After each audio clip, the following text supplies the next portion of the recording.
Hi, I'm Meg Martin. I'm the Executive Director of Interfaith Works. COVID-19 has had a really huge impact on everyone in our community, of course. But when everything was really coming into focus with the pandemic, it became super clear that all of the directions that the rest of us were receiving about stay home, stay safe, all of those messages that were the primary messages for how we were going to keep ourselves and everyone safe were nearly impossible to meet if you are somebody who's living on the streets. There was very little guidance particularly for homeless service providers about what steps we were supposed to take or what we were supposed to do to keep our staff and our shelter guests safe. And so we did what we always do, which is to pivot and adapt. Pretty early on in the second week of March, we started to do mandatory screening of symptoms at the door at both of our facilities. And at that time, it was the Community Care Center and First Christian Church, our nightly shelter. The next week,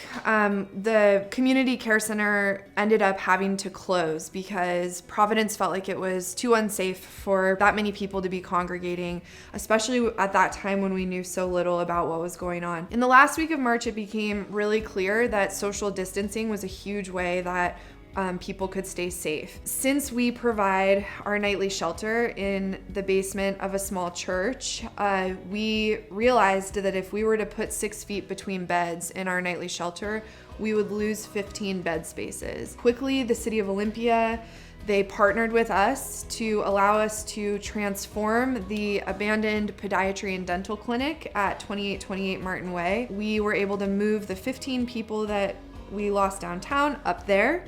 And in fact, we had enough space to bring in 8 additional people who had been unsheltered that the city had been putting in a hotel for a couple of weeks. Now, today, we're operating 2 24-hour shelters. We're providing 2 meals a day that is provided by amazing volunteers in the community. And we have been able to coordinate better access as best to our ability to showers and to laundry as well. So as we know, there unfortunately is not a clear end in sight.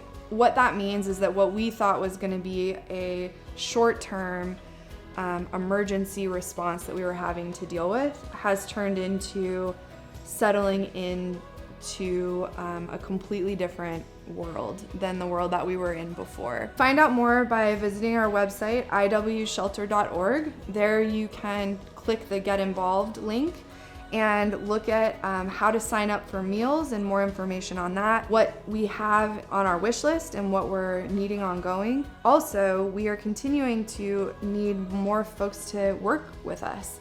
So we also have jobs linked there that has a description so that you can learn how to apply for work if that's something that you're looking for. The last big thing that we really need, many of you know that we are starting construction on our big building, the 65 apartments of permanent supportive housing and a 60-bed shelter.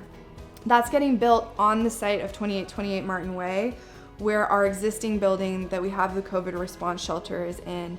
So we need to find another building for once construction starts. We are looking for a building for 12 to 14 months until our new building is built so that we don't have to close down that shelter right as we're moving into flu season. And we can make sure that those folks stay safe going forward. Thank you. Check out the website, get in touch. We can't do this without our community. Thank you.